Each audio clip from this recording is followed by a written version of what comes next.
มาต่ออีพี่หากันเลยเนาะจ้าทุกคนคะหลังจากที่เพิ่นหายจากโควิด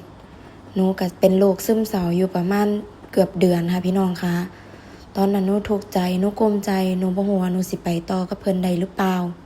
เพราะว่าปัญหาหลายๆอย่างมันถาโถมหนูแห้งแต่หนูก็ได้แค่มองว่าลูกกำลังสิเกิดมาหนูสิแก้ปัญหาทุกๆอย่างเพื่อให้มันดีขึ้น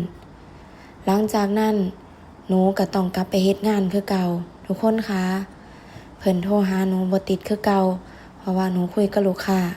หนูก็เลยบ่ได้รับโทรศัพท์เพิ่นก็ถามไปแผนกอีกพี่น้องเอ้ย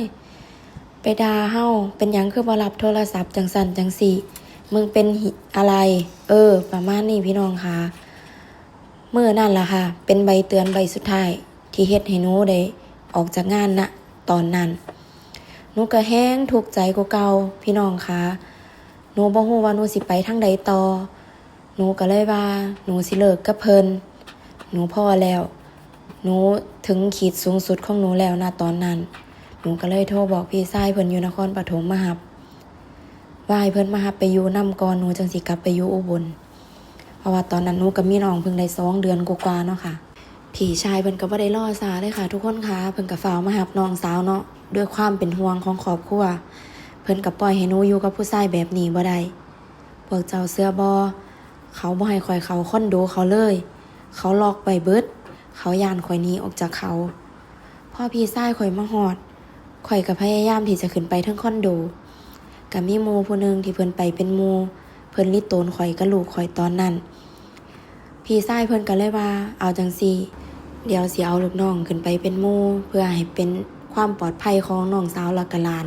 ณตอนนั้นหนูก็เลยว่าบ่เป็นหยังเดี๋ยวหนูสิขึ้นไปกับหมู่อีกคนนึงหนูขึ้นไปกับหมู่ฮักหนูทั้งห้องทั้งคอนโดสิ่งแรกที่สามีเฮ็ดตอนนั้นก็คือก้มลงกราบตีนหนูบอกว่าขอโทษเฮาขอโอกาสอีกเทื่อนึงได้บ่เฮาสิบ่เฮ็ดแบบนี้อีกใจนึงหนูก็อยากใจอ่อนได้ทุกคนค่ะแต่ใจหนูตอนนั้นมันอยู่กับเขาบ่ได้แล้วหนูก็เลยบอกว่าหนูขอโทษอีหลีหนูไปต่อนำบ่ได้อีหลีหนูขอเดินทางเส้นของหนูเองหนูขอเลี้ยงลูกคนเดียวตอนนั้นหนูก็เก็บเสื้อผ้าก่อนย่างออกมาจากคอนโดพี่น้องเอ้ยเขาโยนมีดโยนจานโยนถ้วยโยนแก้วโยนหยังโยนใส่หนูกับหมู่ดีที่ตอนนั้นหมู่เพิ่นเอาตัวเขาบางไว้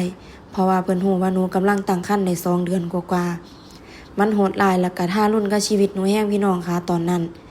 สำหรับคลิปนี้หนูก็ฝากไว้ซ้ำนี้ก่อนเนาะค่ะ EP 6เฮามาฟังกันเลยเรื่องแฮงสิเลวร้ายแล้วก็รุนแรงขึ้นมาก